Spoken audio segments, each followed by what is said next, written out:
episode of How to Respect the Age of Consent in the Era of Social Media. Quite a timely topic, if I do say so myself. It's 18, and that's where we draw the line. Oh, that's what it is.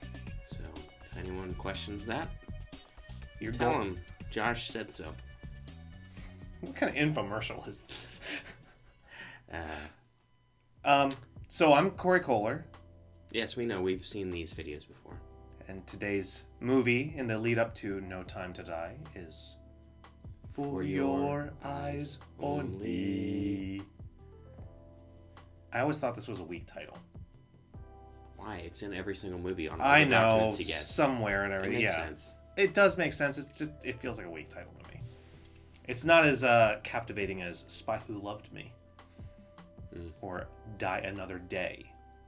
Not the content of the movie, the title. That being said, I'll get started by saying I actually think this is Roger Moore's best movie. However, there is something to be said about how kind of average the movie is. I don't think it's bad. I think there's a lot of interesting stuff. But in the comparison to the other movies, this is kind of like I think I said this to you before. We're gonna throw down on this one, fellas. So buckle your seatbelts. We're about to have words. You know how like in advertisements you can have like a really good commercial, and in this commercial it's like emotional, deep, meaningful, and legitimately good, and that can be memorable. But on the opposite end of the spectrum, you can have an absolutely horrendous commercial, but it's stupid funny, and then they do something in there that keeps your brain occupied with it, right? So both of those types of commercials are stuck in your head. And I think that's what's happening here with this movie. So you prefer the lesser movies because they're more memorable. I'm saying... We just watched it. Do you remember anything from what we just watched? No. No. The point...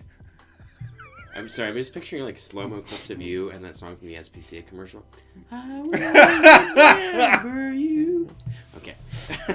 The point I'm trying to make is... Will you make it already? Jesus. I think it's his best movie, but I still feel like at the end of the day it's an average movie. But it's better than all of his other ones so far, I think. Yeah, I like this movie a lot. I've liked it for a little while. Yeah, it's hard for me to say out loud because I feel like a lot of people disagree with me. But I think I like this more than Spy Who Loved Me for many reasons. The tone of this movie is so calm.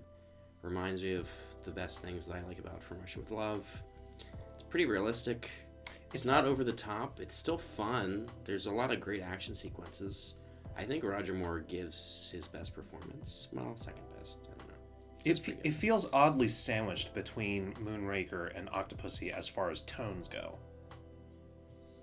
Because, yeah, I agree with you. I think this one takes itself a lot more seriously. Corey is the expert on sandwiches, just in case anyone...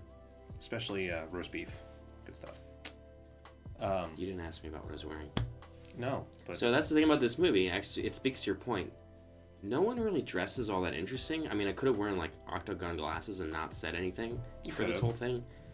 I don't know. But you decided to go bland. No, bland is the new interesting. This is one of my favorite sequences. The ski chase is great, I think. It is good. Well, we'll circle back to this, but yeah, it feels like the formula has been like stripped away. Very few things from this resemble a Bond movie per se, and I'm okay with that. But in some ways, it doesn't feel very Bondy. Mm-hmm. But does it need to? So, well, let's start with the opening sequence, which, again, is one of the few that really doesn't have anything to do with the rest of the movie. It ties into the franchise well. Which, can you explain to us why Blofeld is not seen in the beginning? He's just in that cartoony, like, back of the head, kind of like claw, like, Yeah, that was a little silly. And I think you were the one that explained it to me, but the way I understand, because... there was a dispute over who owned the rights to Blofeld at the time, so they couldn't really show his face or name him. I mean, it's heavily implied that it's him. So I think that kind of played into why that sequence played out the way it did. I thought it was nice to sort of have him get revenge, but it feels a little out of place, and it feels like We don't care about this anymore. We've moved on since then. well, we do. I don't know. Like, we care because we're still fans of the franchise, but it feels like the characters... It's never been resolved, and this is like an attempt to resolve it, but it's still like they have this great thing that it's so underutilized, and like... It's done in such a fun way, too, to where I'm just sitting there like, I don't really... Are we really taking his emotions that seriously? Okay, so, and this is the first movie without M. Oh, He's that's sorely right, yeah. missed, and you know, I certainly like the other M's for a variety of reasons, but you know, Bernard Lee was like... He's classic. It's just like, it's not having Desmond, how do you pronounce this? Llewellyn as Q, because his loss is felt later on. Yeah, you can't just replace these classic characters with freaking millennials. Well, it's like it's the feeling of tradition. It's like, oh, this is who has always been in this role. So yeah, I mean, Freddie Gray is like a recurring character, and he's like fine. And there's some other guy who like gives Bond shit, but it just doesn't have the same like suave, harsh smack in the face. To the point, yeah, dickish ways. The tone of this is so serious. There are a few silly moments. There's some fun lines. But overall, like, it's the tone, I think it's pretty consistent. And I'm happy with that. Yeah, I'm pretty satisfied with it as well. Roger Moore is still sharp, and he makes his sassy lines. You know, the only like goofy moments in this, when they have the car chase with the Lotus blows up and they have to take her car, which is this little whatever thing that can roll down hills and still drive. There's like this accordion music for like 2 seconds. It's like, man, it's like don't need that, but whatever. I mean, yeah, but at least it's brief. It's to the point. We got the joke. It's not gonna drag on like J.W. Pepper. Corey hates the 80s music. I mean, it's a very 80s movie. I'm not a but fan. You can't blame it for being a product of its time. I mean, you're a product of your time. Look how you turned out. Yeah. I'm slowly degenerating every day.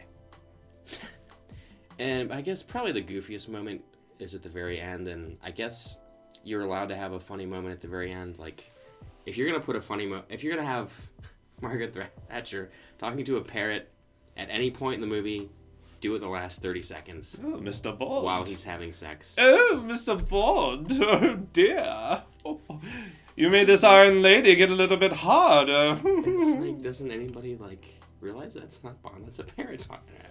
It's silly. Whatever. But no, aside from that, it's a fairly dark movie. The plot is believable, straightforward. The villains they don't really pop, but they're fine. The henchmen are capable. Yeah.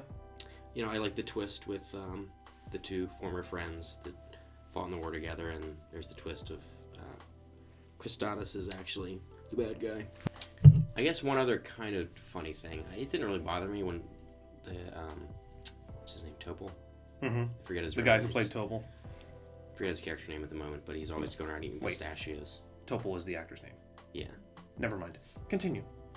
So I was going around eating pistachios, and in the one scene when they raid the one facility, he uses them to find out where they're stepping and this and that, which is fine. But then he uses them later, he's just always munching on them, like.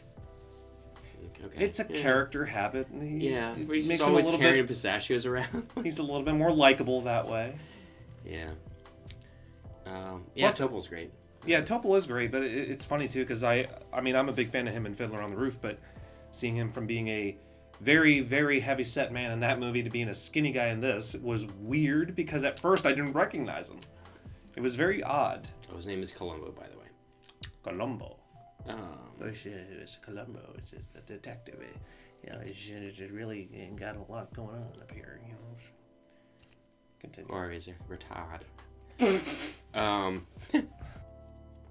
I appreciate that the third act is not a big blow 'em up fest.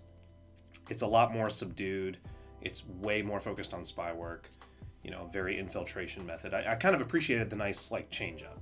Yeah, it's very tense. The way they build tension in this is good. When he's climbing the mountain and all that. The stuff with the sharks. driving through the ocean. All of it very solid stuff, surprisingly. But I think its biggest problem is that you just remembered all those things and the ski chase, and he is hopping on one foot down the mountain. See, it is memorable. Just no one talks about it. That's true. Because there's no lasers. No freaking lasers in the shark's head. And this movie does include your favorite line, which you use as a pickup line quite frequently. Yes. Put some clothes on and I'll buy you an ice cream. Guilty. Which is the least of your expenses at that point. But yeah. What do I know? I don't know any better. Let's talk about Melina for a minute. Okay, talk about it. She's cool. Yeah, she's fine. She's got a good backstory. Nice legs.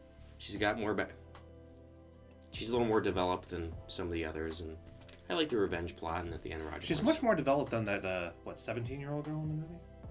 Beatty. Very, very developed. A little more developed than Holly gives good blowjobs.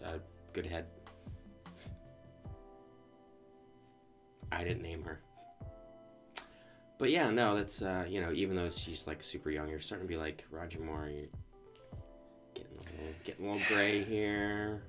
Might be time to hang up the Walther PPK. Some of those girls, man, they love the older men.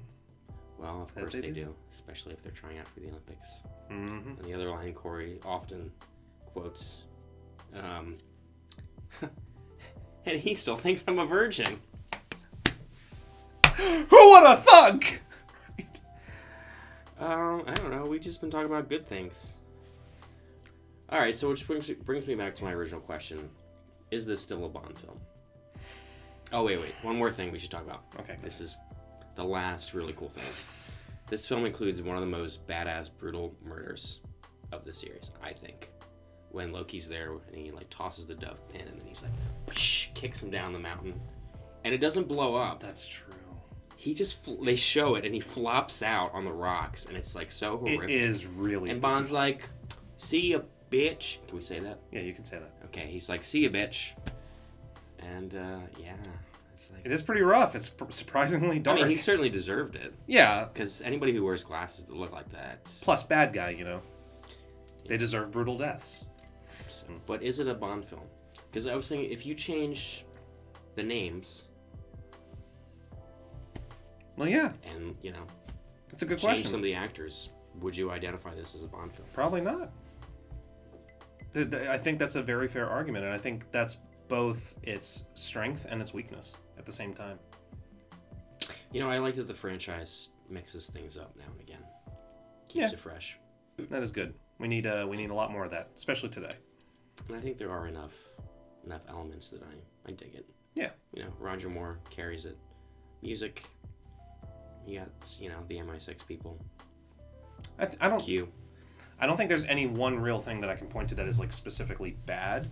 It's just that it feels average. But sometimes average is good, especially after the last couple that we've seen. Yes. But for average, it is making this one the best one, I think. All right, so overall thoughts, rating, etc.